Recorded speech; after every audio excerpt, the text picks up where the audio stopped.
Check two, two, two, two, two, two, two.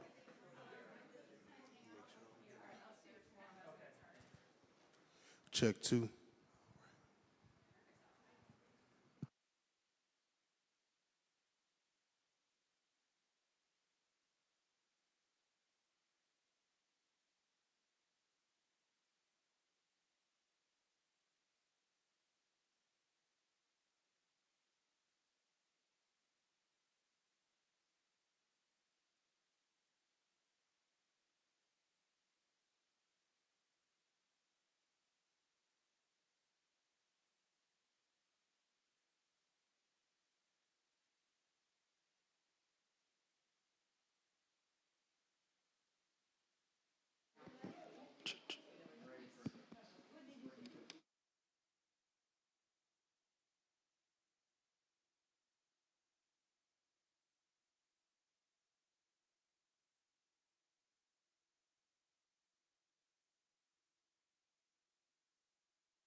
Mic check. Mic check. I'm checking the mic. One, two, three, four.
Two, two.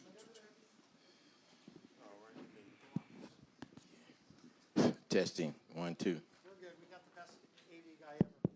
You want to say? Okay, go ahead. Hello, everybody. Well, Oh, your mic's not on.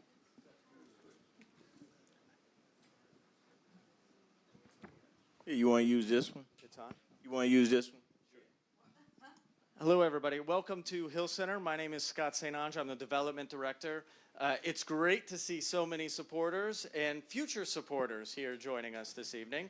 But we're thrilled to host another important debate for our city and proud of our partnership with the Hill Rag, who really is a community treasure. So thank you for the work you do, Andrew, and I'll turn it over to you. I'm Andrew Lightman, managing editor of the Hill Rag. I've been at the Hill Rag now for 20 years. I organized this, and I welcome all of you. And I would say the Hill Rag is now 50 years old, so go pick it up. You will find bios of all these candidates on the Rag that you can read, as well as issue-related pieces. So I would urge you to do that. Now, I'm going to ask you a couple of things as the audience. We are very tightly scheduled tonight because there are so many candidates, so we will not be picking up audience questions tonight. Saturday, we have another forum. You're welcome to ask questions there. It's going to be a little bit more free-form. Tonight will not be. The other thing is, please hold your applause because it interrupts things, and we're trying to keep it moving so we can get the candidates to give you as much time as possible and speak as much as possible. And if you applaud, then you take away from their time, and we want to be out of here at 9. We've got a hard stop then. And I would like to introduce the wonderful Sam Ford, who is a Hill Rag reader, a Capitol Hill neighbor, and one of the most esteemed and wonderful journalists in D.C., or I should say retired journalists. And I'll hold it, I'm going to hand it to him. Okay, I think I've got one here. All right, you guys can take that back. Okay, well, it's certainly good to be here at another forum. I guess we were here 4 years ago, as I recall. I think it was 4, but anyway. As then, I worked for 36 years for WJLA, and they are also going to be live streaming this on their Facebook tonight, as well as the Hill Rag. So a lot of folks here. Before I get started, I want to make one announcement, and here's Tommy Wells. Thank you, Sam. Thank you, everybody. As many of you know, I'm the chair of Janice Lewis George's campaign, and I just got a call that she's had a family emergency. So she will not be here. She'll go to the Saturday event. That's the Ward 6 event that Andrew can tell you more about. But I just wanted to let you know that I just got that call. And this is, you're one of my favorite groups ever in this city, and I am disappointed for her, too, to not get to meet you in this forum. So with that, I'm going to get y'all moving again, and I know that I know what it feels like to be up there, and so good luck, everyone. Okay, so here's how it's going to work. Each candidate will get... You want me to read that, Sam, so you can take your glasses off? No, basically, I need the glasses, period, but why don't you go ahead and read it? These are the rules of the yeah. day. It's pretty simple, and I'll take my glasses off so I can read. What's that? Microphone. All right. So, keep to your time limits. If you mention another candidate, Sam's going to give them a 30-second rebuttal. 2-minute intro, 1-minute close, and we have 10 questions, right? And we will do a lightning round, too, of another 10 questions. Actually, I have 8 questions. I think Sam has 1. Okay, I've got a mic here. Somebody take this back. Okay, so I'd like to thank all the candidates for coming, and everybody gets 2 minutes to open. Why don't we start here with Mr. Johnson? Thank you. Good afternoon, Ward 6. My name is Ernest Johnson. I am delighted to be here. And thank you so much, Andrew Lightman, for putting this together. Andrew has published a number of my editorials on the RFK redevelopment, a number of other things in the city that we're all concerned about. I am a native Washingtonian, third generation. I am a Harvard-educated leader with a Bachelor's of Science in Mathematics from the University of Maryland. I was fortunate enough to begin my career in public service co-managing Marion Barry's first mayoral campaign along with Ivanhoe Donaldson and Delano Lewis.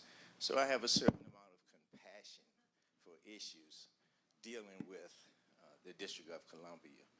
Tonight I want to talk about some things that directly impacts all of us. The high utility bills, how we got there, the Public Service Commission's resignations that I'm calling for as a result of that, a $2 billion lead pipe replacement program that is a backdoor rate increase for all of you, a rate increase that I'm going to revoke once I become mayor, $500 million grant program from EPA pilot. We need lead pipe replacement. We do not need our taxpayers paying for it. The RFK redevelopment is a $1.3 billion giveaway going to hire the law firm of Arlen Porter to renegotiate that. You're going to own 26% of the team. You're going to have tag-along rights. If the team is ever sold in the future, you will get 26% of the value of that team. It's important to understand about our public safety, the issues that we're dealing with. Today, I'm sure all of you heard 19 officers were either suspended or terminated for fixing some crime stats. And so we're going to kind of dig directly into that this evening. Thank you so much. I'm looking forward to talking to all of you. Okay, thank you, Mr. Johnson. And if y'all need a notary public, I understand you're a notary public, so Notary Republic as well. you have to run around looking for one. You don't. Here he is. That's right. D.C., Maryland, and Virginia. And now Ms. Solomon, who just told me that my son and her, I'm an old man now, but they were kids. They went to school together at Holy Trinity. Did. So with that, my name's Hope Solomon, born and raised in Washington, D.C., and here's proof that I went to school with Sam's son, Murray. Washingtonian, a proud product of the D.C. public schools. I stayed and went to Georgetown University for undergrad and graduate, and then I got a second master's at Harvard University. For 17 years in my career, this past July I was doged by Elon Musk, but before that I was working at DOD, FBI, and most recently Homeland Security, leading teams, working with executives through the federal government. But what I'm most proud of is being raised in my family's small business that my parents started in DC in 1977.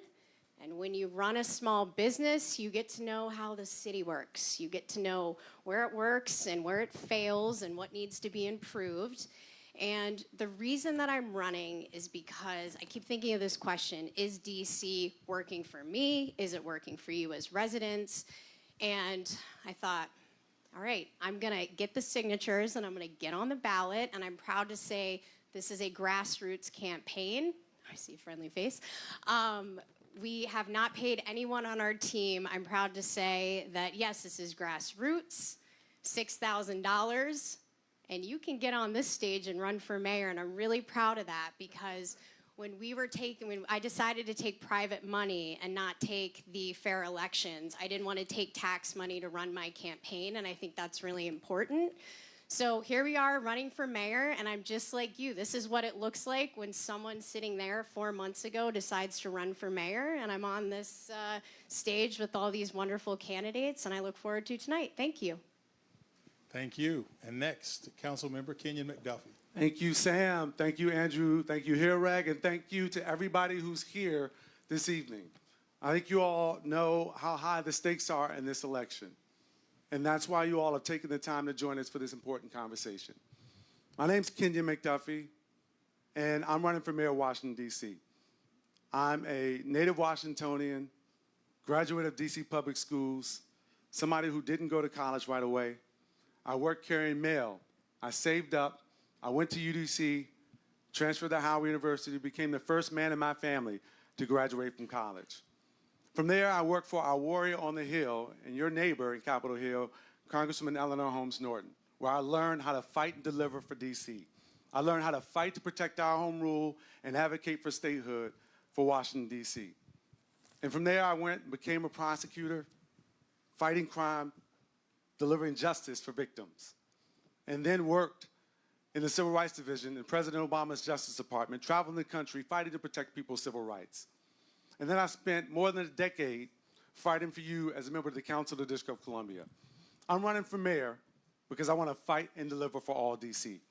That means all 700,000 of our residents across all 8 wards where we don't leave anyone behind. I'm running to make this city more affordable, more opportunity rich for the people who haven't seen opportunity, and to deliver a city and a government that's accountable to you. Making sure that we keep this city safe in your communities and in your homes, that we deliver the investments in education and quality schools across this city, and making sure that we are creating the jobs to connect our displaced federal workers as well as our young folks who are starving for career pathways into the workforce. I'm Kenya McDuffie. I've done this work. I'm not running on rhetoric. I'm running on experience and a desire to make this city work better for all of us. Thank you. Thank you. And as I told you earlier, that Channel 7 is also live streaming this. And if Steve Rudin is there, if you have any openings, assuming this doesn't work out, hopefully it will, but if it doesn't work out, our next guest would make a perfect addition to the meteorology department at Channel 7, Mr. Goodweather. Who doesn't want good weather? Thank you. That was a fantastic introduction. I am Gary Goodweather.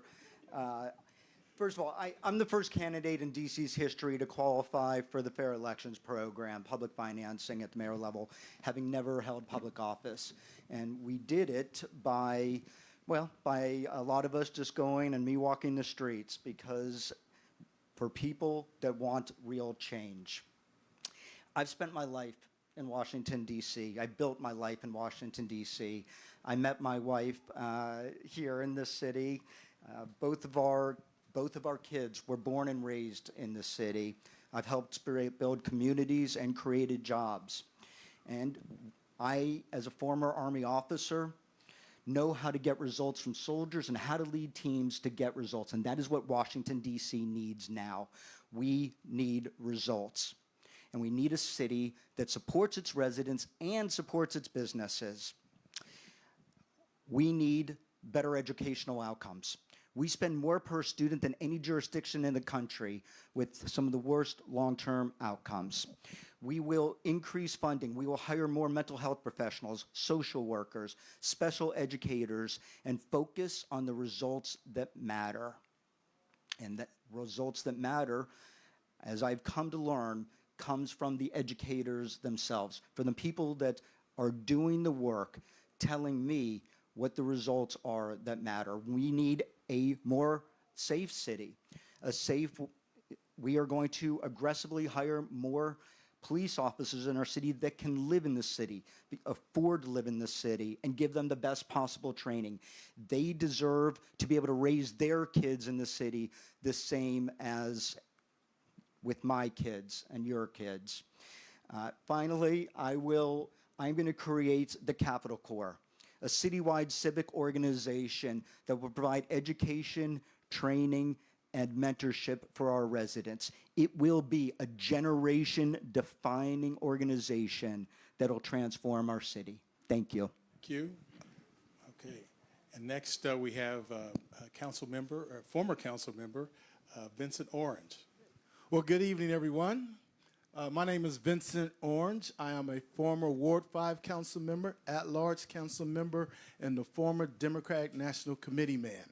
I am an attorney and a certified public accountant.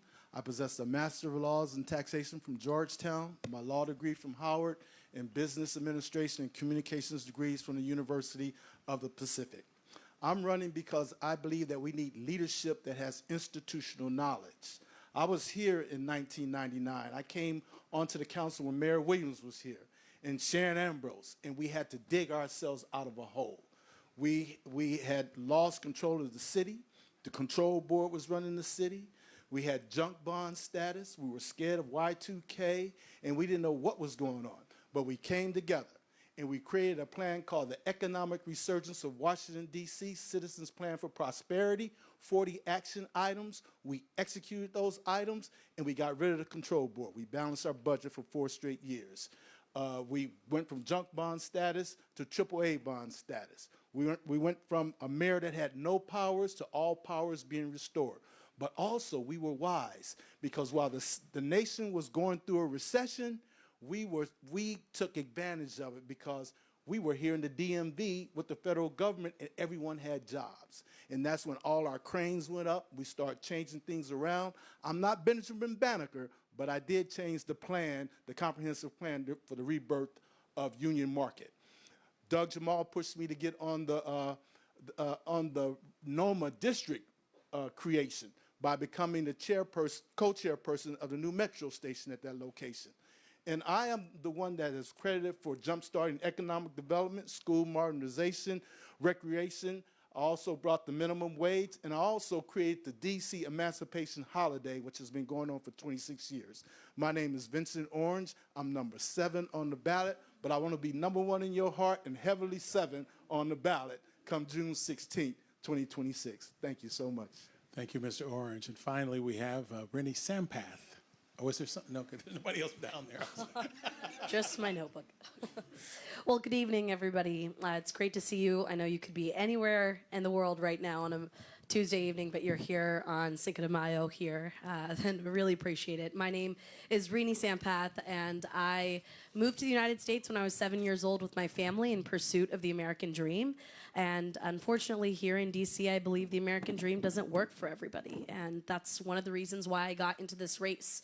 I got into this race because we need to actually fix the basics in DC.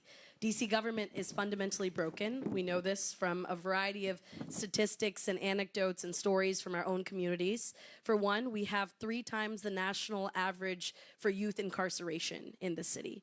2, we know that it takes 13 months on average to fill 1 affordable housing unit in our city. In my neighborhood, it took 3 years for us to fix a non-ADA compliant sidewalk by an ANC commissioner. And 3rd or 4th now, I have to share that just in general, looking around at the city, our 311, 911 systems are failing. Just in general, the administrative and operational abilities of the DC government are fundamentally lacking. I'm a director at a cyber company. I'm not a career politician. And I believe the role of the mayor is that of an administrative and operational role. And that's the type of candidate and the person that we need in office ultimately. So I told you earlier, I moved to the U.S. as a 7-year-old. I have a grandmother with a 1st grade education, a grandfather with a 7th grade education. I'm now actually the first South Asian in DC mayoral history to make the ballot, which is very exciting. And this is the type of opportunity I want for every single resident in our community. I'm looking forward to spending this time with you over the next 2 hours, learning more about what issues affect your community the most here, and hopefully sharing with you the innovative solutions, the creativity that my community is bringing to the table. We revised the 311 app on our site. We've built an entirely new tax dashboard. We just launched a small business permitting concierge, and I'm excited to share more with you. Thank you. Okay, so we have met the candidates who are here tonight. I have a question for you. How many of you are concerned about the future of home rule in D.C.?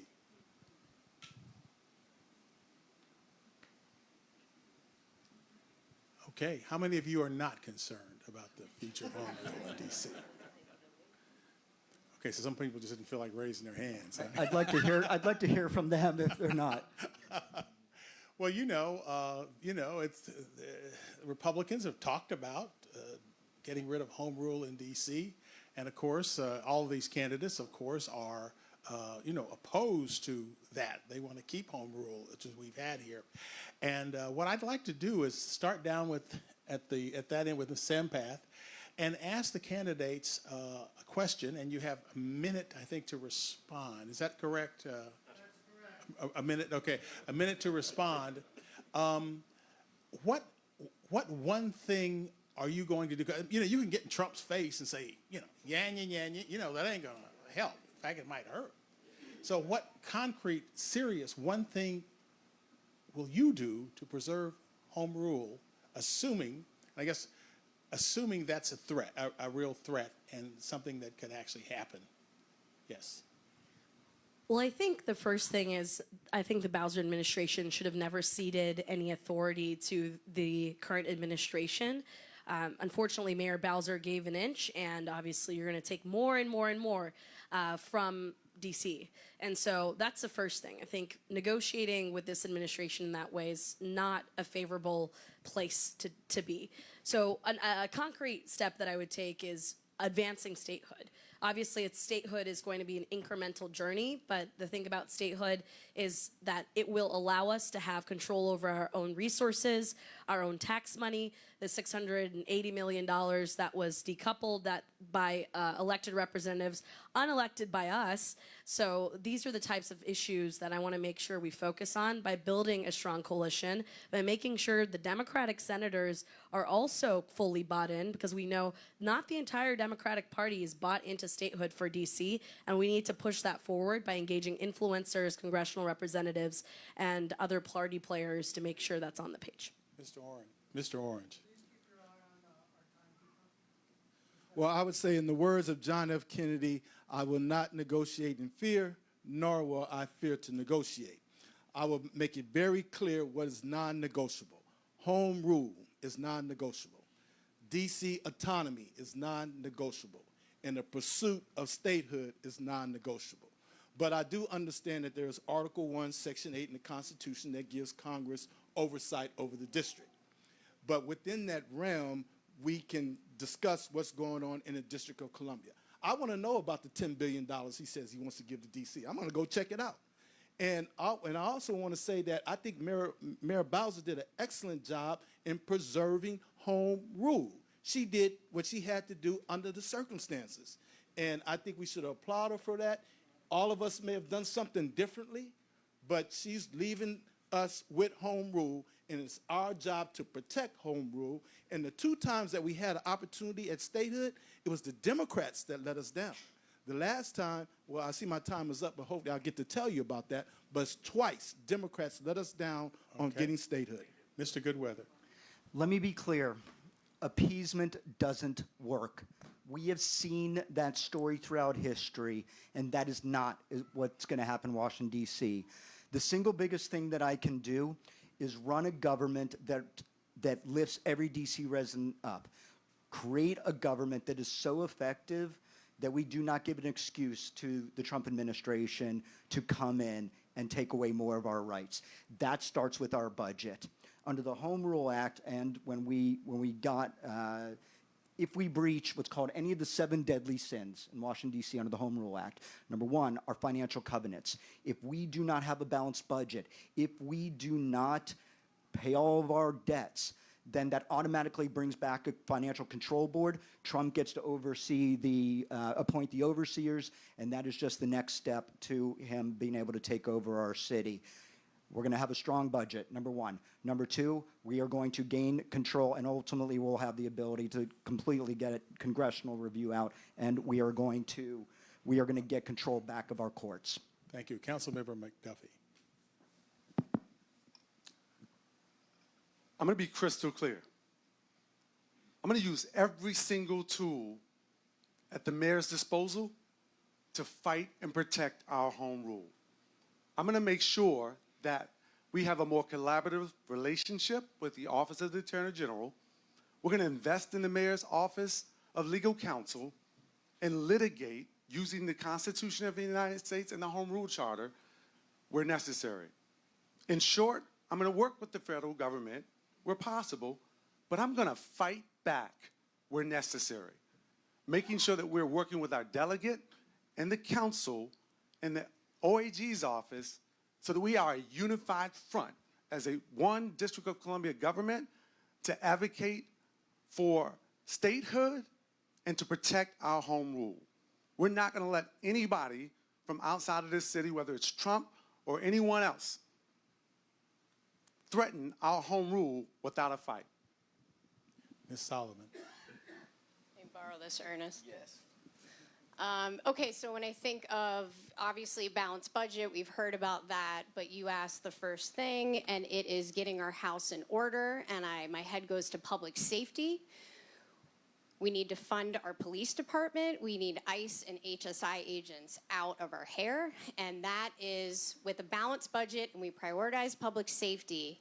We get the federal government off our backs and show that we have a mature adult in the mayor's office. That would be my #1 priority with this administration. Okay, Mr. Johnson. Thank you so much. Let me just land this plane a little bit where you can really relate to some things that are really going on. Because it's easy to theoretically talk about what you would say to President Trump when you'll probably never meet him. So let's talk about what you can do. Your utility rates are up because the Public Service Commission erroneously gave the public PEPCO rate increases. The Court of Appeals have ruled that they have to provide refunds. I have called for the resignation of the Public Service Commissioners. I'm asking all of my colleagues on this stage to do likewise. Public Service Commission is designed to protect the consumers, not to advocate for utility companies. Now, you would notice, see how many people join in. If you won't confront a commissioner, don't talk about what you would do to the President of the United States. I'm going to let you stand there and talk. You got another minute to talk about that, because our next question is, name one action you will take to lower utility costs. The first thing, thank you, Sam. I appreciate it. I've been knowing Sam for 20 years, too. So, but we have to, when we appoint people to these positions, and, you know, I just really want to say it's important that we know who we are appointing. We are not to appoint utility lobbyists to the Public Service Commission. That's like putting a hen house in the chicken coop. Okay, you already know this from these people's background. You need consumer protection people, advocates, and appointed to these positions. And this is why we're in the position that we're in now. And we have some wonderful stories about young men and women who grew up in our community, went on to become lawyers, had some prestigious jobs and outstanding. But somewhere along the way, their priorities began to not match the residents that they represent. That's what I'm here to inform you. You need a mayor with courage, institutional knowledge, the ability to stand up for you on all fronts and not be bought by special interests, lobbyists, or developers. Okay. You got another one for me? No, you sit down. You can sit down. You got to rest for a while. Ms. Sullivan, same question for you. And when we think about this commission and the mayor's making appointments, it is, why are we having closed-door conversations? And if you heard me at MLK, my famous line was, we need to open the kimono, right? We can't have these closed-door conversations. Everything needs to be transparent, and we need to hear the exact conversations that are going on. And we need a mayor in there that's going to say no to lobbyists and no to special interests. Thank you. On the council, I made sure that we worked hard to increase reliability across our utilities, and I'm going to fight to make sure we push back to lower costs associated with rising prices in our utilities as well.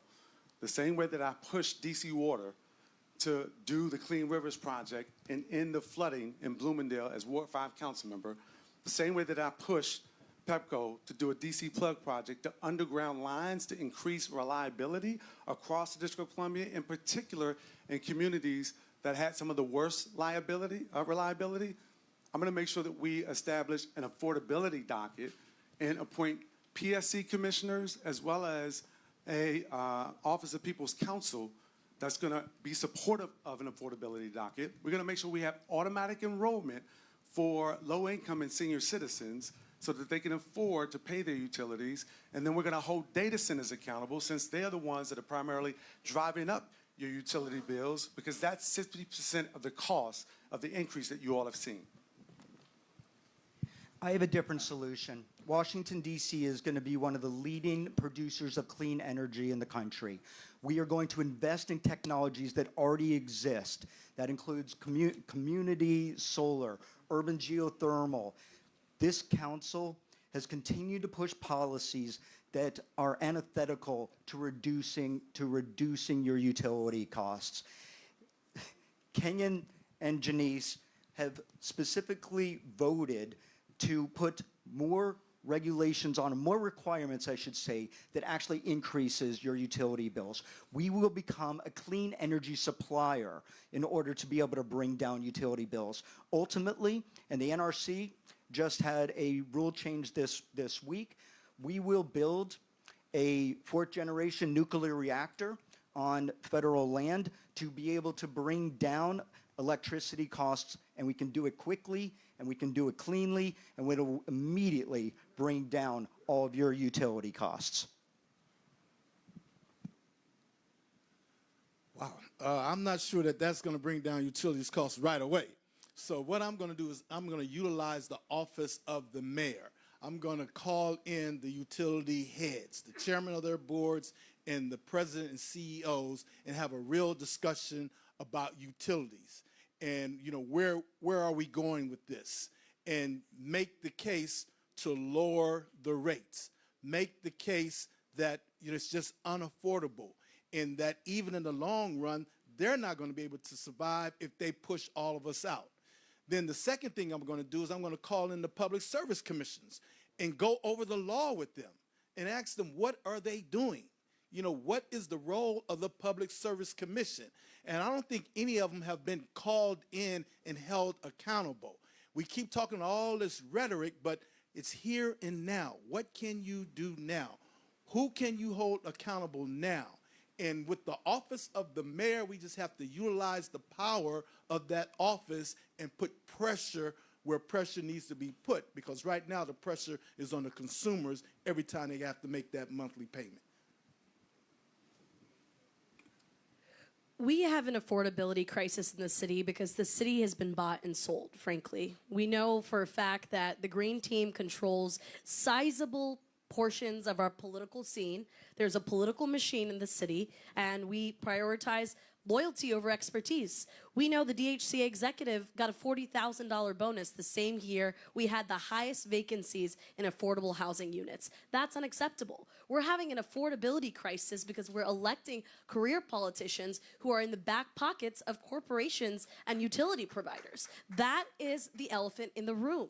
And we have to make sure that the next individual that we elect is willing to prioritize expertise over loyalty in every appointment and every decision that is made in the city. We have a management problem, we have an execution problem, and those issues are falling on the shoulders of everyday residents who are working incredibly hard to earn every single dollar. We need to clean the city up, especially when it comes to the appointments and the positions and the jobs that have been given out to the same old political class.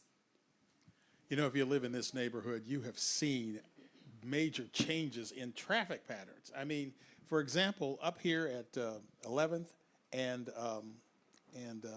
good Lord, 8th in Pennsylvania. You used to be able to do a little cut there, right? You could go off of 8th and get onto Pennsylvania. Same thing up here at 8th and the other side, 8th and Pennsylvania. You could do a little cut. Now they've made it total sidewalk. It's all the way through. Those little white things are up all over the city. I mean, I'm not knocking. Well, I am knocking some of it because it's just confusing to me. However, it's a part of the plan, Vision Zero, right? That the city has. Hey, Sam, under the rules, I called out two people's names. I just want to make sure that we give them every opportunity to respond. Janice is more than welcome to respond. Well, okay, all right. Now let me ask my question here. So the question, and we're going to start with former Councilmember Orange. We're going to start with former Councilmember Orange on this one. How will you ensure road safety for all pedestrians, automobile drivers, scooters, and bike users? First and foremost, there has to be a balance. And you hit on Vision Zero. Now, Vision Zero is supposed to be funded by the traffic cameras. But the traffic cameras have generated in excess of $300 million. It doesn't cost that much for Vision Zero. And so what is happening to those extra dollars? That's one issue. What's going on there?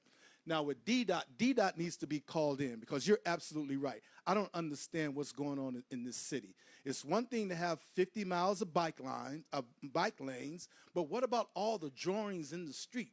I watched a person yesterday that's been driving up on 12th Street for years, and she didn't realize they had put these blockers in, and she made a right and ran right into it. I don't understand what's going on. I mean, you would think that DDOT is on drugs if you really look at this city. It's what is going on. So they need to be held accountable. I will call them in and make sure they're held accountable, and we're going to go to those streets because I'm going to point it out to them. Look at that. Look at that. Give me the rationale for this layout. Thank you. And I'm going to Mr. hold them Goodweather, accountable. it's your turn. You specifically ask it again. I want to make sure I Okay. answer succinctly. How will you ensure safety for all pedestrians, automobile drivers, scooter, and bike users? First of all, everybody's got to play by the same rules, whether it's cyclists, cars, electric vehicles, next generation mobility vehicles. Everybody's got to play by the same rules, and that means enforcement is equal for everyone as well. I want to make, and I will make DC the most walkable city in the country. I appreciate that. I look at all the rankings and that's not what we're seeing. I will tell you, it's also not necessarily the safest city to walk all around throughout our entire city. Ultimately, though, I work with engineers, urban planners, transportation experts every single day in my private life. We have this opportunity to re-envision our infrastructure, and we do it in a way where there is a place for every mode of transportation. And I am going to, as part of my Fare Free DC project, have free Metro bus and Metro rail for every DC resident, so that transportation is not a barrier to getting around our city and doing it so safely.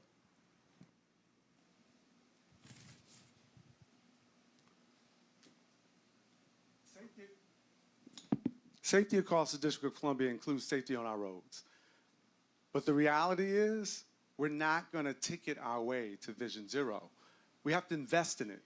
We have to make sure that we are planning the roads properly, recognizing that a lot of the planning that needs to occur east of the river in Wards 7 and 8, where a lot of the highways and byways are.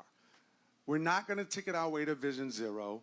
We need to make sure that we have fair enforcement when it comes to traffic cameras, utilizing those funds to reinvest back into Vision Zero. We have to make sure that we look at all these traffic cameras across the District of Columbia and prioritize safety to make sure that our roads are being safer. And if it's not a camera that is based on safety, then it ought to come down. That's the reality of where we are. We have bike lanes across the city. We need to be connected and protected to make sure that people who are using them are safe wherever they ride. And we are going to make sure, when I'm mayor, we hit Vision Zero because of a deep commitment to make sure that the resources are there to do it. So how many of us, when we go to cross the street, you wait for 4 people to run a red light, and then you go, it's safe? Because I feel like I'm defensive walking at this point, and then I blink, and there's another speed bump that goes up, and then there's 4 speed cameras, and then there's a stoplight camera, and it's wild. And then if you're biking, you think you're going to get hit by a car, and there might not be parking enforcement. And just in front of our business, we had a loading zone, and those weird white things went up in the loading zone. So now we have trucks parked on a corner. And then the best was when DDOT showed up in front of my business and started putting no parking signs and taking away parking. We said, what? They said, for the bus stop. You mean the bus stop that was removed 2 years ago?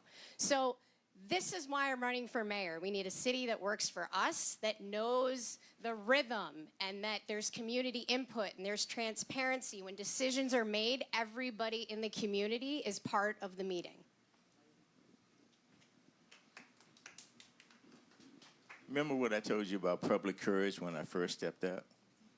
Hear anybody say anything about resignation for the Public Service Commission? You're talking about a $22 billion budget, 30,000 employees. You're talking about a $1.3 billion RFK redevelopment deal to a billionaire. You are talking about things that require courage. I have pointed out earlier that we have a little rogue MPD, police department. Good police department, but we got a little teeny rogue group in there. Nobody was saying anything. Today, they suspended 19 and terminated a few more. You need public courage for this job. This is not about good speeches, because once you get in and those lobbyists and those developers have their hands on you, then it's a problem. Now, I want to hear Rini Sapas tell me where is she going to get the money for this technology that she's talking about? Okay, so I'm going to give Ms. Sampath time to respond to that if she wants to, and also the question, which is about basically public safety on the roads. I'll start with the safety on roads piece. I think it's important to talk about why safety matters. Besides, obviously, we care about every single resident. We want everyone to live a long, happy life in DC. Safety, pedestrian walkability also contributes to economic growth. We know the more walkable a city is, storefronts get frequented and those businesses get to thrive and grow. And so a part of my vision, and this is very much on the website so you can read about it in greater detail than just the 1 minute I have here, is to think about some of the world-class cities there are. Copenhagen, Seoul, Madrid, and some of the things that they're doing to make their cities extremely walkable. And one of the things that I discovered in my research is that their internal benchmarks for road repair is much better than what we have in DC. So if you think about DC, it takes on average, I should say the only internal benchmark we have is about 270 days for a pothole repair. This to me is pretty unreasonable. We have to be a lot better at service delivery. I talk about service delivery a lot during my campaign because it affects your quality of life. And so that is a concrete fix that we can make today with the DPW to make sure the potholes are repaired on time, sidewalks are repaired on time, and for much more quickly. So that's something I definitely want to see, is take inspiration from world-class cities and make sure our own internal benchmarks are great and that we're running our DC government like a high-performing organization so that we can make our streets a lot safer. And then some time for Mr. Johnson's question about budget and what we're going to do to modernize our government in general. So I mentioned to you at the start that I have come up. She gets Oh. time. Oh, that was That was the whole. Oh, that was the whole 90 seconds. Okay. Okay, we'll come back. Thank you. So, I'm excited to question talk. I've got here: how many of you have lived here in this neighborhood for more than 20 years? 30 years? 40 years? Yeah, we'll say Ward 6. That encompasses the neighborhood. Yeah. Okay. All right. I don't know, 50 years? Okay. I've actually lived here for 44 years in this neighborhood. And the question is really, what steps can you take to prevent the development from displacing long-term residents? And we're going to start with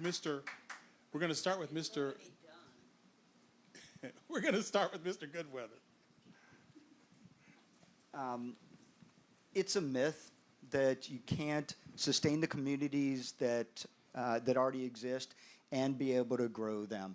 Actually, by building, you create a city supply, you create a neighborhood that is more affordable for other residents. By increasing supply, more brings down the price. We are also going to completely rewrite our tax code. One of the things that the city has done that has created to make it more affordable, less affordable, is our real estate taxes. Our assessments continue to go way up, and it is a barrier to be able to keep residents in their homes and ultimately renters, because those real estate taxes get passed down to renters as well. Biggest thing I'm going to do for affordability is rewrite our tax code. Thank you. Councilmember McDuffie. The way you do it is to develop those communities with those people in mind. You don't do it with them being an afterthought. It's one of the reasons why I authored the REACH Act, the Racial Equity Achieve Results Act. It embeds equity at the heart of everything the District of Columbia government does. It created the Council's Office on Racial Equity that now uses a racial equity impact assessment to measure the impact of laws on communities, especially those that include Black people and other marginalized communities. And there's a mayor's office on racial equity that needs to be ramped up and invested in. And as your next mayor, I'm going to make sure that we do that. One of the things that I was proud to negotiate with Ward 7 Councilmember Wendell Felder when it came to the RFK deal, I didn't accept what the mayor gave us at first blush. We went and renegotiated a $50 million community benefits agreement, but we also developed a community reinvestment fund that is going to take revenues from that project and invest it to prevent displacement specifically. You have to be intentional if you want to prevent displacement, and we're going to do that in that project. Take this one. I got it. So, as mayor, I think what does the mayor have control over? What does the mayor not have control over? And what I just don't hear a lot about the average medium income and HUD and what influence we have. And when I look at the AMI and I hear that it's $150,000, and that to me is where my brain goes with affordability. And when we look at how the AMI is calculated, and there's DC, and then there's, the region around, and these suburbs around DC inflate our AMI, and that's how we get the 150,000. And I think, okay, so the mayor can't influence the AMI and the federal government, but can the mayor influence inclusionary zoning and getting the, the affordable housing units in these buildings down? Right? So can we focus on the lower and the medium income families that need a place to live now? And what I challenge, and I wish we had, our council member here, and our former council member is here, several former council members are here. So I would like to have some more discussion on HUD and the influence that our mayor has on that. Thank you. Over here. You heard Sam tell you I was a notary public. I'm also a retired real estate broker and investor. 20 years in the real estate field. I'm also chairman, CEO of the board of directors for the Friends of the Frank Reeves Center. I've been fighting for 10 years to keep that out of the hands of developers. They've been trying everything they can to get that. What we have to do is move away from developers to nonprofit developers. Nonprofit developers, along with our certified minority contractors, we can make things affordable. First thing I'm going to do as mayor, I'm going to get with Kathy Patterson and ask her to conduct, and she may have to hire an additional law firm to help her, 36 months of the last development that we've had in the city. Because developers, see, we've gotten a reputation. Once you get the contract, you don't have to hire DC residents, you don't have to provide affordable housing because nobody's holding them accountable. You have to have a certain amount of public courage for this job. That's why I'm the person for it. This is the time, this is now. Thank you. Ms. Sampath.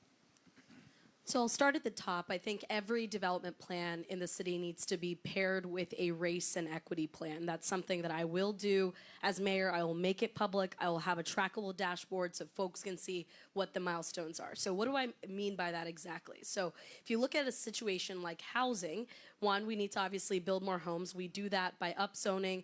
We do that by eliminating parking minimums near transit, legalizing single stairs up to 8 floors. There's a lot of different steps you can do to build more housing, increase supply, and make sure the costs come down. We also need to make sure we lease up the existing units faster. That's the execution problem I keep talking about. 13 months on average is not acceptable. DHCA has been mismanaged fundamentally. We need to root out the existing leadership, bring in folks who actually have the expertise to run an organization, and that's how we're going to clean up the leasing problem. The third thing we're going to do is make sure we're enforcing tenant protections. Tenant protections are there to make sure that our community's most vulnerable people are not kicked out when new developments come in. So TOPA, all of the other tenant protections that exist must be championed by the mayor's office so that we make sure that folks are not displaced. Thank you. Actually, I've had the opportunity to live in Ward 6. I lived at 909 12th Street Southeast. I lived at 1201 Potomac Avenue. I've had the opportunity to be on the Capitol Riverfront bid with Michael Stevens when all that development was taking place. I had the opportunity to work with Patty Brosner for the Capitol Hill bid and working with those men in blue. A lot of them are returning citizens, but coming through the Capitol Hill bid, they've been able to turn their lives around and pay for their own apartments and have children and what have you. I don't think that Ward 6 has much more development coming to Ward 6. I think the residents of Ward 6 is concerned about their daily lives, whether or not the government is going to be here to provide the services when you make that 311 call, when those rats are running around, when the trash needs to be picked up. when the crime that's taking place over at the Navy Yard. Where are the foot patrols? Where are the bike patrols? I think that's the concern of Ward 6, because Ward 6 is a great neighborhood. It has it all. Eastern Market, Barracks Road, Southwest, even the wharf. It's here.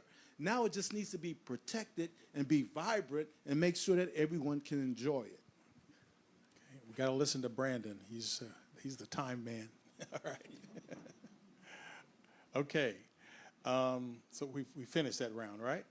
Okay, I'm going to just say that one of the people here did tell me to ask about senior centers in Southwest, the fact they don't have one, and all the other quadrants do have senior centers. But here's the next question. What investments will you make to support seniors aging in place? And we're going to start with Councilmember McDuffie. Washington, D.C. needs to be more of a life cycle city. What do I mean by that? I mean, from birth through retirement, people should be able to not just survive, but to thrive in our nation's capital. We need to address affordability across the board. In particular, every ward deserves a well-resourced senior center, and we need to address housing specifically for seniors so that they can age in place with dignity. My housing plan calls for 12,000 additional units to preserve 20,000 units of existing affordable housing and to create 1,500 units of new family-size housing so that we can have housing for families in the District of Columbia as well. And we're going to prioritize seniors in our housing projects the same way that I prioritize senior housing in the McMillan development across the street from my home. We need to do more to make sure that we're thinking across all ages in the District of Columbia, and especially for those seniors who've lived here and whose resources and tax dollars we relied upon during some of the toughest times in our city's history. You all deserve to be able to afford to live here and stay here and age with dignity.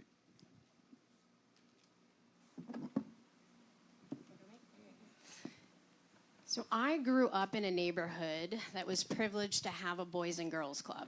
And so just like the youth need community centers to go to, our seniors also need fellowship and community, and that is not happening across all 8 wards. And when I think about the childhood and the youth that do not have a place to go, and I remember during COVID, I was in Ward 7 where I got my COVID shots, and I remember sitting with a bunch of seniors, and they all got together and they took the same, van to go get their shots, and I remember talking to them saying, we need more community. And this was way before I was even thinking of running for mayor. So I've had these conversations. I've started to see senior centers pop up, but we need to make sure that everyone can stay in their homes because prices are going too up and people are leaving the city, and that has to stop. So the investment in from youth to seniors will be a priority.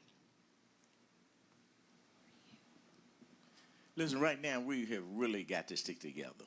I mean, we really do as a community. My mother is 93 years old, so I've been in the city. The unaffordability is just crazy. So, I mean, it's just really, really unreasonable. As mayor, one of the things, and I've been thinking about this with the seniors, is I want to eliminate property taxes for seniors who are over 60 that have been in the house for 10 years that have incomes below $70,000. Well, you got to get some relief somewhere. We got to get rid of these traffic cameras. So it's just, we got grocery prices up, gas prices up. So you can't take 4 more years. So don't even think about taking no gamble. Okay, we got the road right here. I'm just keeping it real with you. I know Solomon Hope says she was grassroots, but I'm the real grassroots. Okay, let's she borrows my title from time to time. Okay, but this is real grassroots. We really do have to stick together. We just can't. We can't afford 4 more years of missteps. I concede my rebuttal. I call your name. Okay, thank you. We're all very much in agreement that senior centers matter in the city. It's the best way for us to make sure our seniors have community. I do these Metro Stop tours where I go and talk to residents all the time. And when seniors come and talk to me, one topic that they do bring up is actually loneliness. And they talk about how vital community is to fight against that. And obviously, senior centers are one fabulous way that we can make that happen and bring community to every neighborhood and every ward. Now, I want to think about why these community centers aren't being built. And my commentary there is that a lot of the contracting that happens in our city is rife with kickback schemes. The CBE program, which is a program meant to make sure we diversify our contracting, 70% of the contracts have been going to 10% of the companies. This is another great example of why we all may agree as Democrats that we share similar values in what we want for our communities. It's execution that matters, it's management that matters, and the way this administration has been managing its money and has been distributing its money is incredibly inappropriate. You know, I had the opportunity to change the entire paradigm of Ward 5. And how I was able to do that is bringing Ward 5 residents to Trinity College. Pat McGuire allowed me to use the community room, and we planned what was going to take place. I think one of the biggest things right now is that we are leaving seniors behind. We need to call the seniors in and have them tell us what is needed. I've met with seniors, and they'll tell me, well, you know, it's 4 of us that are handicapped on this block, but only 1 of us can get a parking spot. That's not right. And so what is the need? When we talk about we want to have all these bike lanes and what have you, how many people over 60, 65, 70 are riding bikes? And how many of you are having delivery stores come to you to drop off your groceries, but they can't park because they took away your parking? They didn't talk to you. And I think that is the problem in this city. We get some people that just have, you know, my way or the highway, but they don't think about anybody else. And, you know, we're getting older.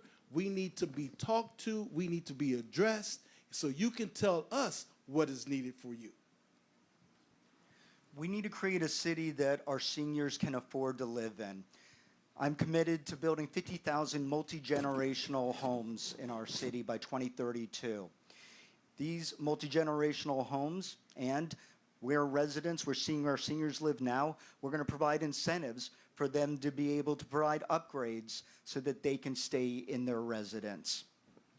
There are opportunities for additional development. The McMillan Reservoir site. I've tried to do something at the Armed Forces retirement home for decades, and the council continues to keep us from being able to grow within the city. I mentioned that I am creating the citywide service organization, and we have a elder care branch within it. One of the most important things that we need to do is to be able to create the workforce that can serve our elder residents, and that is exactly what the elder care branch will do. And to be able to ensure that they are engaged, that our seniors are engaged, we want to be able to use them as mentors as part of our program as well. So we're going to change the pace here just a little bit, and we'll go back to regular questions. But what we're going to do now is do raising of hands, okay? You know, if you're for this, raise your hand. If you don't, just don't raise your hand, okay? So here are some of the questions here. We're going to do a few of them. Do you support the Height Act? In other words, would we get rid of the Height Act? Do you support the Height Act? If you do, you raise your hand. If you mean limitations on heights? yeah, that's okay. DC. I think it was 120 feet or something. I don't know. Yeah. Okay. Do you support the Height Act? Yes. Yes. Okay. Oh, okay. Can I do my? Raise your hands high. Let me They wanna see. let me do this. I will stand in the corner. All right, here we go. So, Sam, basically what you're asking is, do we support the current height limitations? Yeah, right. That's it. The height limitations. Okay. No. The next one is, do you support historic districts? Yes.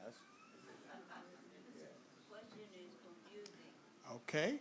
Will you raise taxes to balance the budget? No new taxes. Oh, sorry. I didn't think anybody would put their hand up. Yes, I'm going to raise your tax. Although you'll do it, but.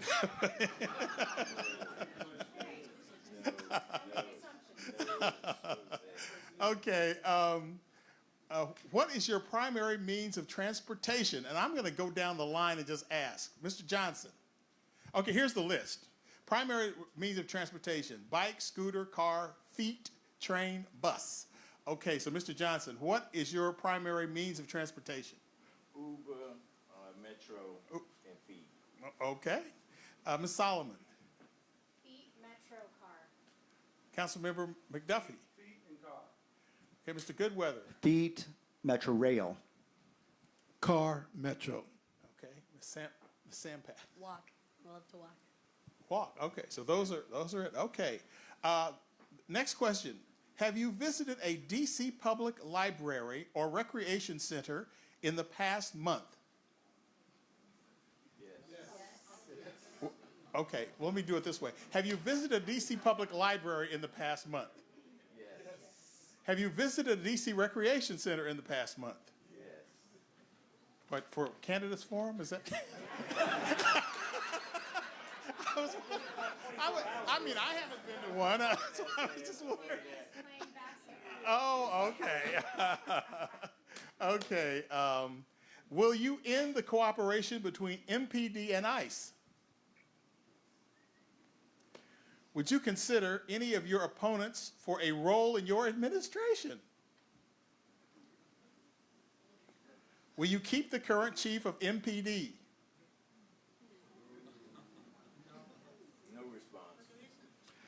Finally, of these questions, have you seen a rat in the past week?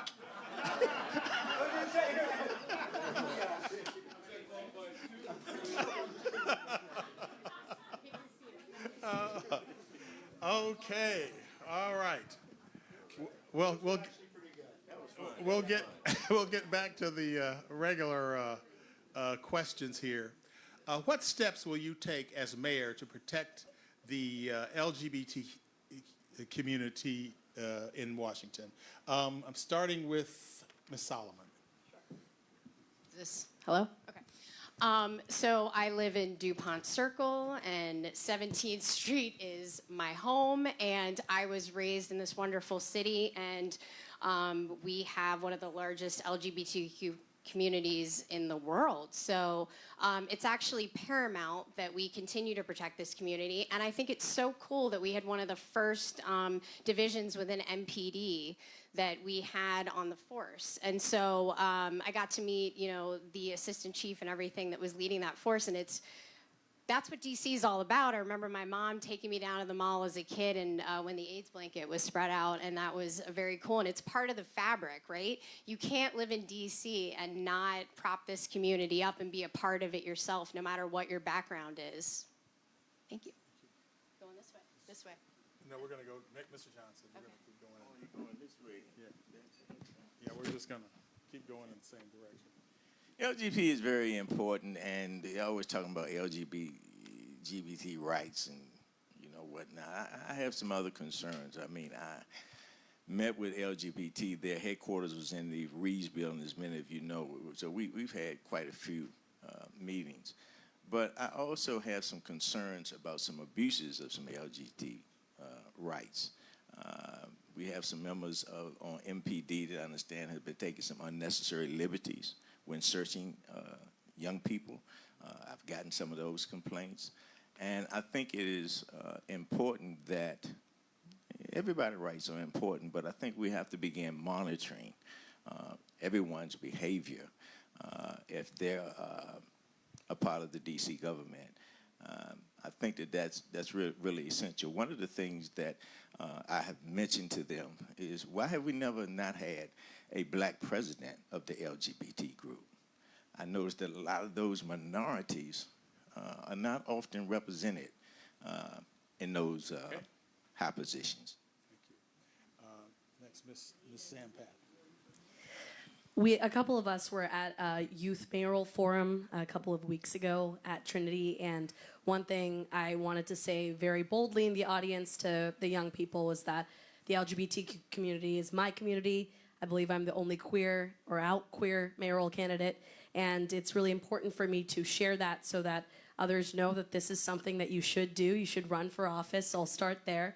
But to that point, one of the topics that we covered was our youth homelessness crisis and trans youth specifically, and making sure the dignity and the rights of our young trans youth are respected, that they are properly housed in the homeless shelters that reflect their gender identity. And that's something I care deeply about. So besides the topic of visibility, which is something that obviously this position is near and dear to me, knowing that I would have the opportunity to represent a vibrant, rich, wonderful community in Washington, D.C.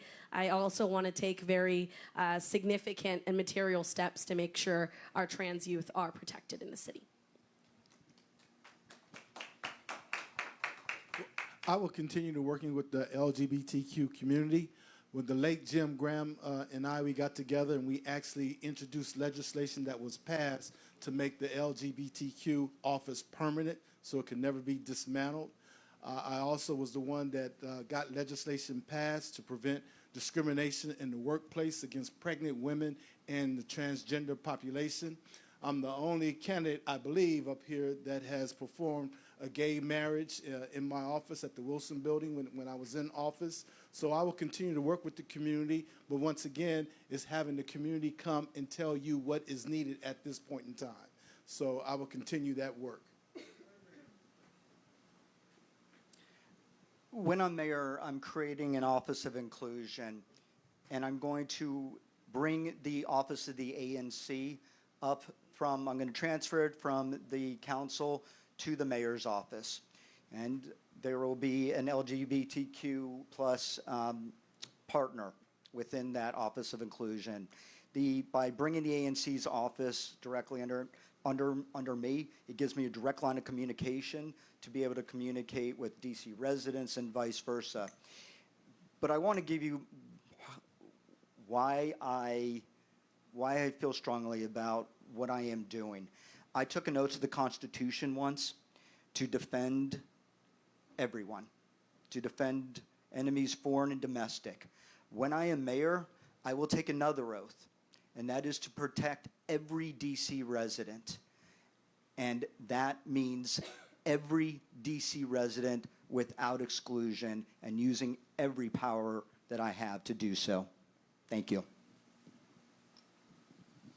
In my opening, I told you that I'm going to fight and deliver for all DC. That means all 700,000 of our residents across all 8 wards.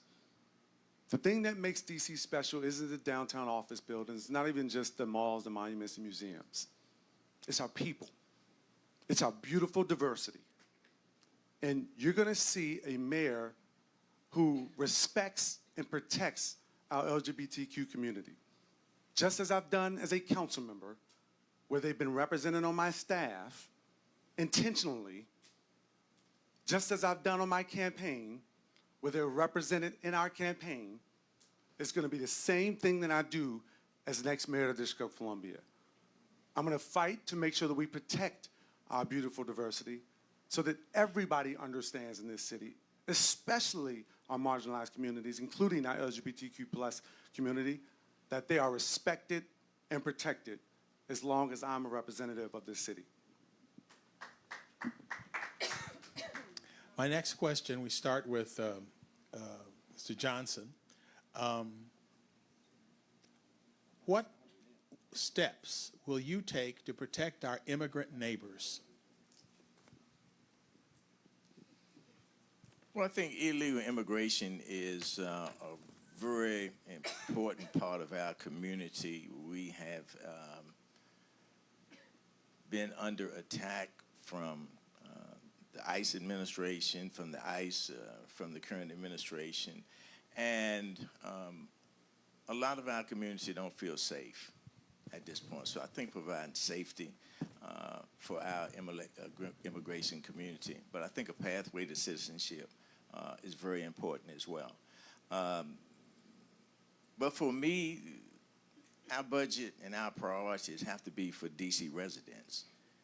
We simply cannot afford to just put everybody up in $250 a night hotels while we have people on the waiting list that are really dying for affordable housing. So DC residents first. My family taught me that charity begins at home. So we'll start there, and then we can begin to look out for our immigration residents. Ms. Sampath.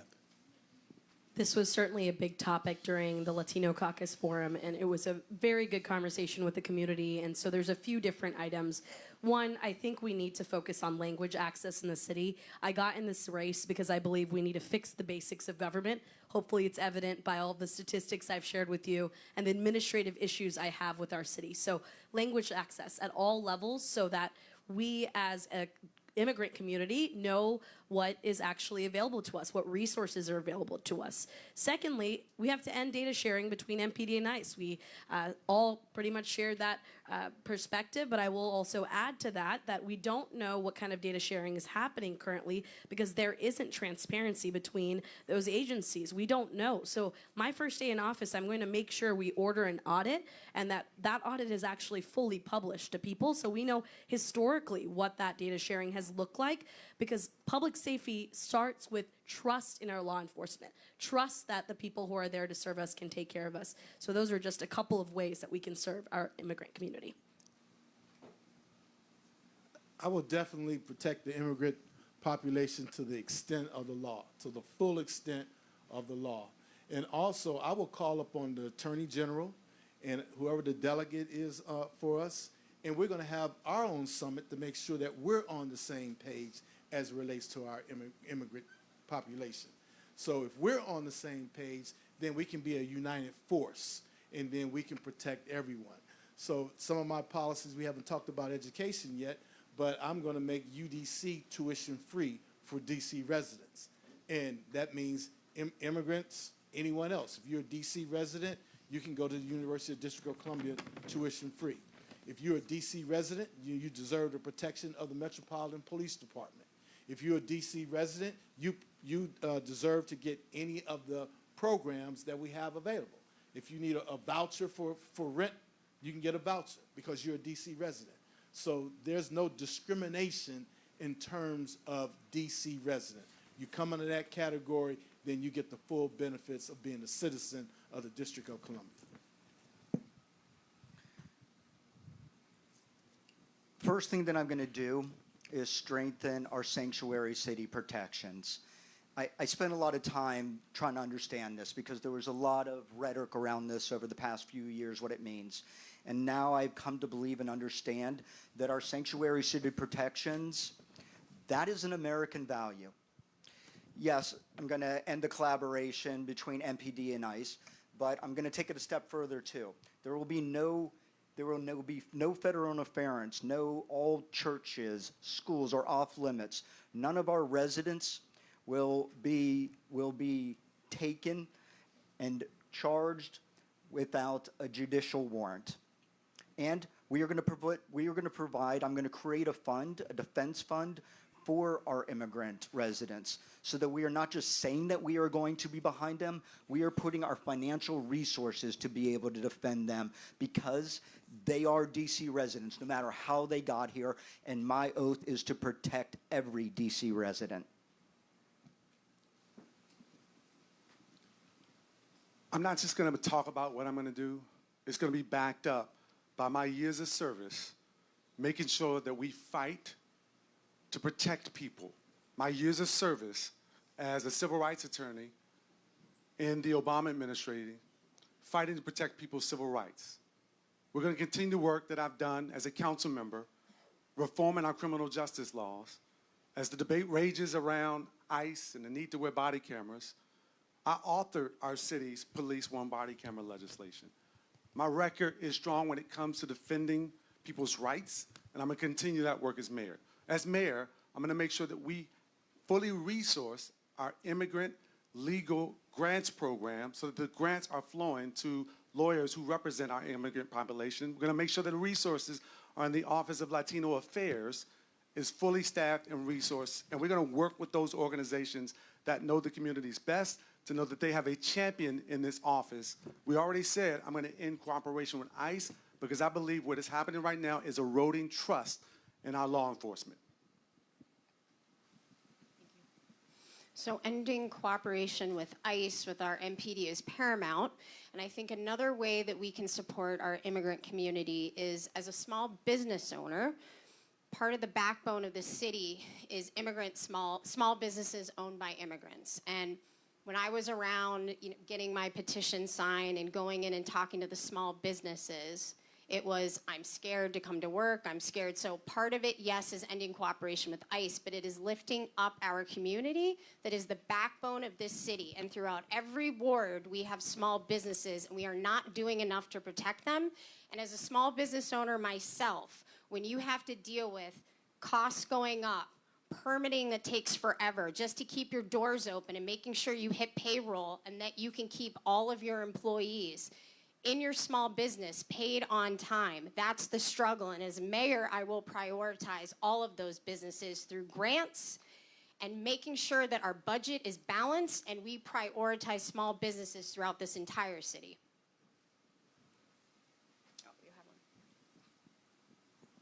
You heard about a number of priorities. Again, you're hearing people saying that they're going to do this and do that.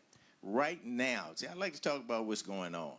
$468 million in cuts to our D.C. budget. See, it's good theoretically to talk about what you're going to do. I'm going to ask you to talk about the budget now because I think you should be starting the new round. And so I'm going to ask you this question. Okay. Oh, okay. All right. Name specific measures you will take to balance the D.C. budget. Thank you so much. $468 million in cuts to our current budget right now. Okay? So if you're going to do all of these other things, I'd like to know where you're going to get the money. And usually it comes from raising your taxes. And we have enough of those expenses already. You have to be genuine, sincere, and authentic with people about what you're going to do versus what you would like to do. I see my good friend Tommy Wells here. He's been on the council and been around for years. Good to see you. I see your council member Charles Allen is here. They always get a number of my emails. You can give him a hand right there for attending. Appreciate that. You can acknowledge your council member. He's here. He's a good guy. So just being realistic, and that's all I'm going to tell you. That's what I'm going to be. I'm going to be realistic, honest with you up front. I'm not going to blow no whole bunch of smoke. I'm not in nobody's pocket. Don't nobody run me. I'm going to do what's best for you. And I don't have all the answers. Sometimes I might need to collaborate with you, so we might need to have another meeting like this. Ms. Sampat. So first, we have to start with cutting and taking back the money that is owed to us. For one, we have the CFO holding $180 million hostage as a result of the decoupling decision. That money could go towards our roads, our schools, our community, our senior centers. And beyond that, you also have another example. $70 million is owed by Events DC to the city because they overcharged the city and that money was never given back to the city. Again, going back to my point of mismanagement and a lack of execution in Washington, that is a tremendous problem. So that is going to be my first focus area. Secondly, we have to grow our tax base. I consistently talk about how our Democratic Party needs to be the party of execution. We need to make sure the social safety net programs we all care about, pay equity fund, child care, support for LGBTQ youth, all of these things can only be protected when we grow that tax base. That's why I'm in opposition to measures like the business activity tax. We need to make sure our businesses can open and stay open in DC and make it easier for them to permit and sustain themselves. That's how I'll do it. I'm the only candidate that showed up yesterday for the public hearing with the chief financial officer that was chaired by Phil Mendelson. And I challenged him. I said, I jump-started economic development for the city. I jump-started school modernization for the city. I jump-started school recreation renovations for the city. I gave him a plan to jump-start our economy. First of all, that decoupling bill, they took $600 million from y'all. They took $600 million, and in that $600 million, it was going to the middle class, it was going to seniors, and it was going to businesses. The council decided that what they wanted to do was take that $600 million, give $200 million to low-income families, and they keep $400 million, and they did it all in secret. They say democracy dies in the dark. we don't know what's going on. So right now, Congress in this city, they're in court. It's all about one day. And I don't have time to explain it to you, but I would not be going to court based on one day and with this administration. The mayor's responsible for proposing the budget. When I am mayor, I am going to take a red pen to every line of the budget, and the programs that aren't working, they will be cut. We will reallocate those dollars to the programs that are working. We know that there's an incredible amount of bureaucracy. We need to be able to get rid of the cronyism. We need to be able to get rid of the bureaucracy that puts us in the position that we are today. Balancing our budget is looking at our budget in a holistic way. We are in a situation today because our budget is up 68% over about 6 years. Our economy is down 8.5% just this year. And to be able to fix that, we are going to completely revamp the Department of Buildings and the Department of Professional Licensing so you can open up a business quickly and inexpensively. Overtime underspending, legacy programs, and audits. We're going to make sure that we look at overtime across agencies and cut it to make sure that agencies aren't spending more than is required to provide a service. Namely, MPD is the largest culprit.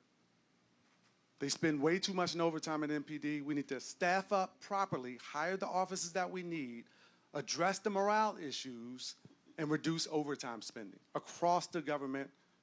We need to make sure that we're addressing legacy programs that are no longer giving you a return on your investment and stop funding them. We need to make sure that we look at agencies that historically don't spend their total budgets and cut their budgets at what they historically have been spending and reallocated that money. And then make sure that we look at every single audit and every single IG report that addresses recommendations on spending and implement, finally, those recommendations. So when we think of the budget, we've got our fixed costs, and then we have our safety net programs, and that's where we need an adult in the room to prioritize. Is it safety, education, affordable housing? And we can say, yes, the overtime and the morale of the police department, and we're spending $65 million on overtime over the last 6 months, and we need programs that work and are sustainable, and yes, that is what the mayor is responsible for doing, right? Balancing a budget. But then there's another piece of the puzzle, and it's Grow DC, right? We are not taxing ourselves out of this, so we need to look at why companies are not coming into the district to build headquarters and to have businesses here. We look at that and we think, crime, is it parking, is it permitting? And we need to reevaluate all of that, and we need to get revenue in here so that we can grow our budget.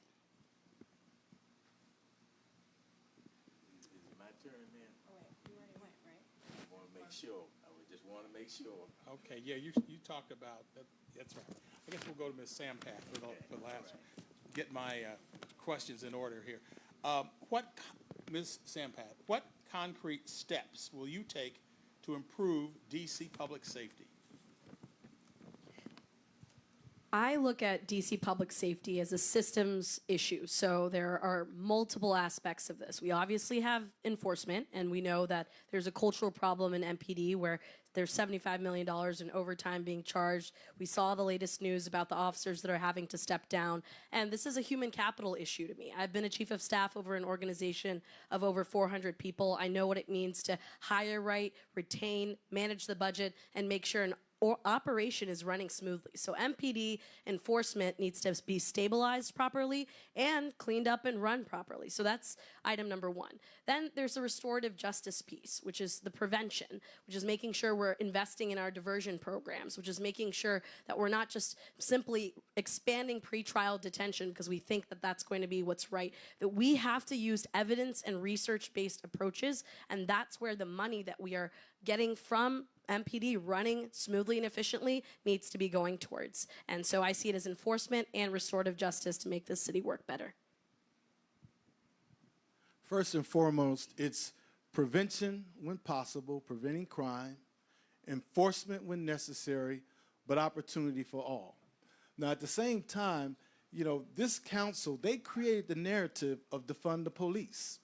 And in doing that, for the last 4 years, you know, we've only had 3,200 officers, but they continue to budget for 4,500 officers. So in these budgets, what happened to the money for those 1,400 FTEs?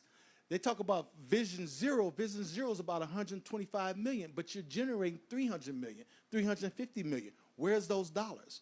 Paid family leave, that tax was so high that they had to reduce the rate. It was bringing in so much money.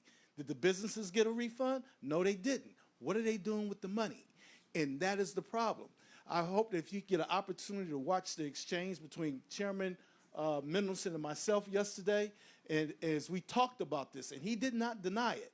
And so we have to make sure that we get someone that really understands the budget, because we don't have a money problem, we have a management problem. I will create the best trained, most empathetic police force in the country. And I do this by aggressively recruiting DC residents to participate in our police force. We talk about community policing. Police officers deserve to live in the city that they serve. They deserve to live in the community that they serve. And we do this to be able to build trust. I want police officers being mentors. I want police officers in our community help after school, being coaches. To be able to create true community policing, our police need to be able to live along with all of the rights as everybody else here in the city. Thank you. Accountability and opportunity. We're going to make sure that people who commit crimes in the District of Columbia are held accountable to the fullest extent of the law.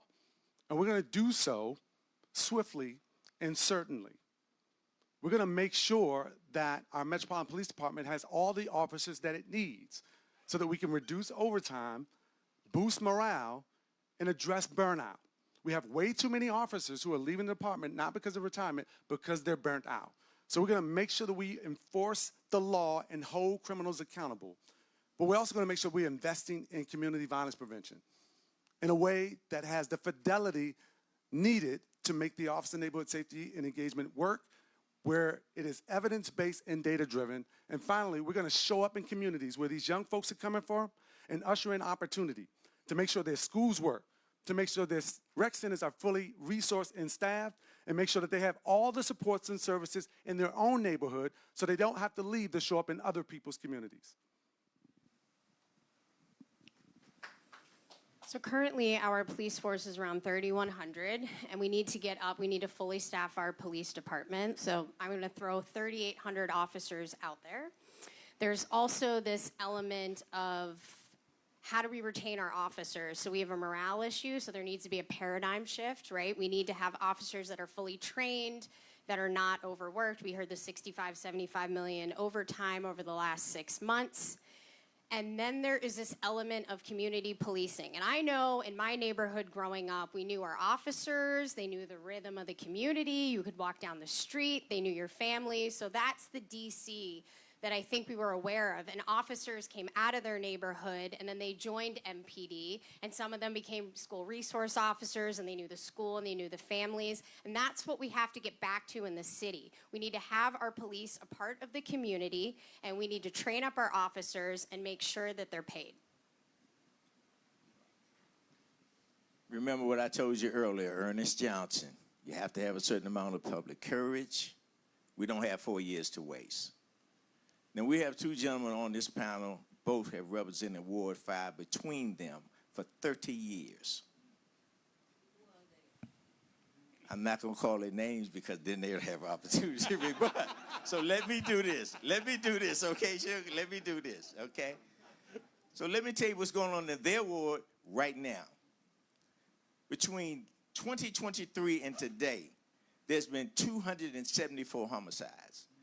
5,600 major crimes, 1,400 car break-ins, 460 carjackings.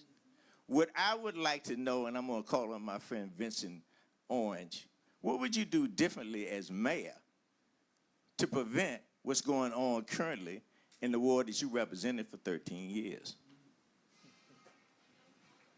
Well, first and foremost, I have not been on the council since 2016, so I don't know what you're talking about for the last decade. But I can tell you that I encountered a ward that was in bad shape. But I took a 25-acre car impoundment lot, Salt Dome, turned it into the Home Depot shopping center. A lot of y'all go to it.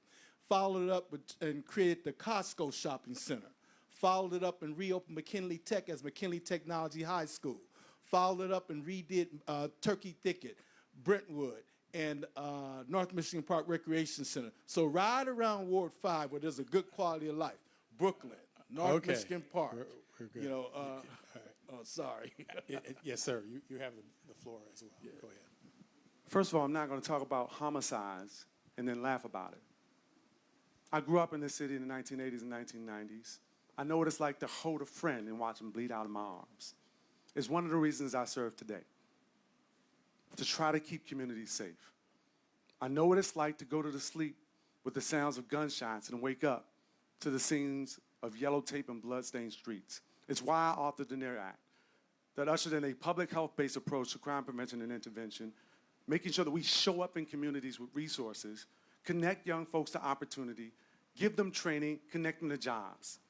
That's what I've been doing on the Council of the District of Columbia, and that's why I'm running to be the next mayor. I'm not going to joke about violence. I'm going to take it seriously because of what it is and do everything humanly possible to end gun violence in our city. Okay. So that's the end of the questions here. And what do y'all think? Do they do okay?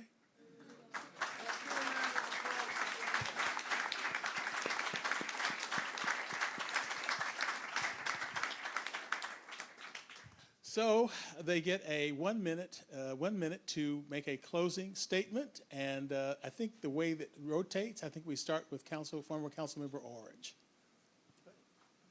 Well, thank you all very much for giving me an opportunity to be here with you. I have served 13 years on the council, but look at the record. I'm the one that produced minimum wage, and I put the index in there, so the minimum wage will be $18.40 on this July 1. I was the one that created DC Emancipation Day, the only holiday in the city that has impacted the entire nation because the federal government recognizes it for tax purposes. I'm the one that got the tip wage workers 5 days of sick leave pay. I'm the one that put in place the wage theft laws. I'm the one that jump-started a lot of the economic development, then the city followed. So I have a record of achievement. I have a record that you can look at and count on. And I'm an attorney, and I'm a certified public accountant. I have my Master of Laws and Taxation from Georgetown. I know the numbers. I'm the only one that was here during the bad times, took us out of bad times, took us to where we are here today, and now we have the same dilemma coming up again. So I have the know-how. I have the institutional knowledge. I'm Vincent Orange, number 7 on the ballot, and I want to be number 1 in your heart. Vote for heavily number 7, but if I can't be number 1, I'll take number 2. Thank you. I'm running for mayor of Washington, D.C. because I love this city, and I love all of the people in our city, and I want to see every D.C. resident thrive. I believe that our government has been a zero-sum game over the past 20 years. We cannot continue to do what we have done for the past 20 years. Just quickly tell you, a bunch of my team and I went to the DC jail yesterday. I encourage all of you to see what it's really like because it is horrendous. Almost 2% of our population, of our DC population, is incarcerated. That is unacceptable. Our economy is down 8.5%. We are losing jobs. That is unsustainable as a city. I am serving.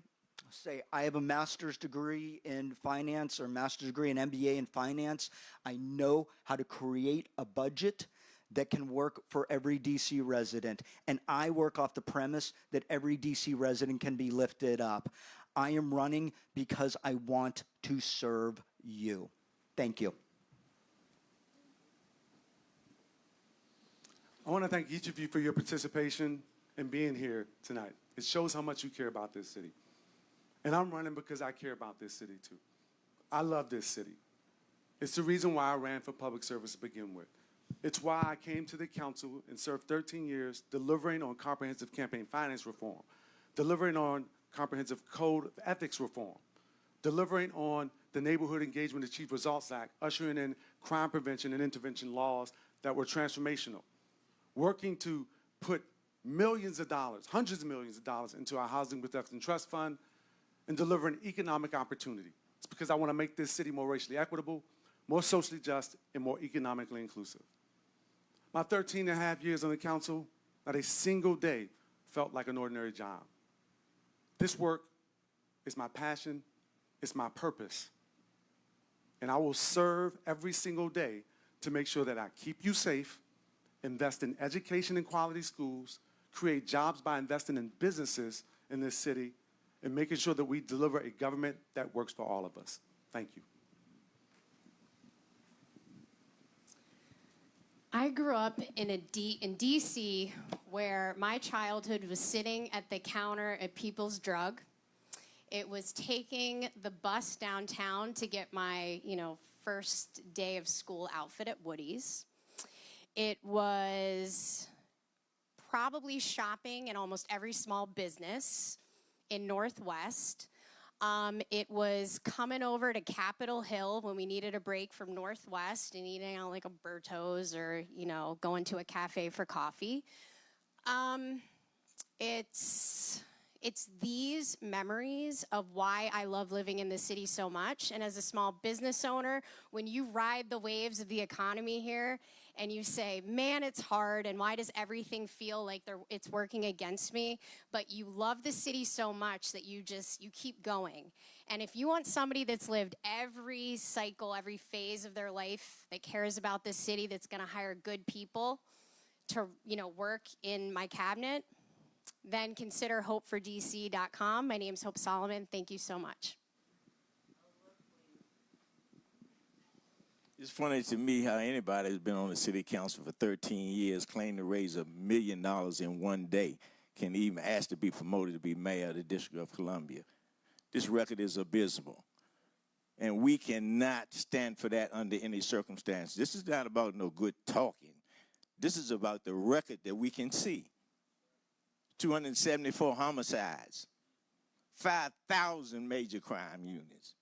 Now, Ward 6, you don't have those particular issues, but you do have life issues, car break-ins, burglaries. You don't have as many violent crimes as Wards 5, 7, and 8, but you do have those things that impact your life.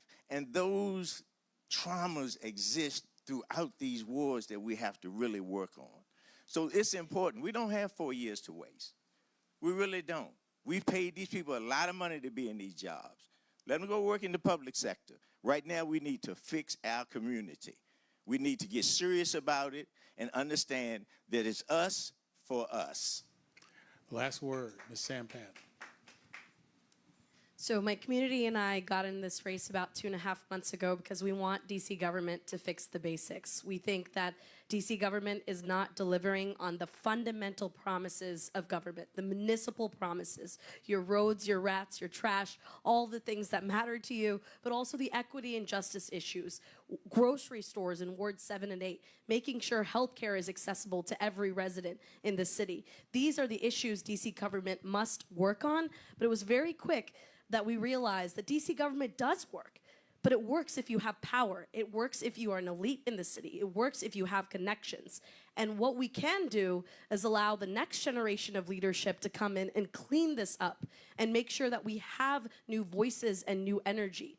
Just today, we were endorsed by Run for Something, which is a national organization that trains and elects young people to public office so that we can carry on the torch. We revised the 311 app, we published a tax dashboard, we built a small business permitting concierge, and we're gonna continue to bring innovation and creative to this office, and I want to earn your vote. Thank you so much for having us today. Okay, and so those are the candidates, minus one who had a family emergency. for the District of Columbia Mayor's Office. I'd like to thank you all for participating. I thought it was very interesting.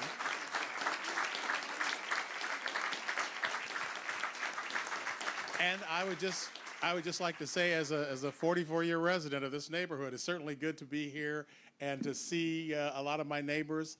A lot has changed in 44 years in this neighborhood. Certainly, a lot has changed, but I loved it 44 years ago when I first moved here with Eastern Market, and just a number of the wonderful things that they had, and raised 2 kids here, and they're both very successful kids. And so again, thank you to this neighborhood, and I was very happy to be a part of this tonight. And back to Andrew. First of all, I want to thank all of our candidates and also the wonderful Sam Ford, who is a wonderful neighbor of ours and one of my favorite readers. The Hill Rag will be back to you Saturday and Sunday. We have forms, but these guys will be over at Transmission. If you not know where Transmission is, it's the old Rock and Roll Hotel next to Henceforth over on 8th Street. We'll start at 11 o'clock on Saturday. I promise you it won't be so hot. And I promise you won't have to stand. They actually have seats. But we'll be there from 11 to 1, and these guys will be back in front of us. And we have a whole different set of questions. Thank you.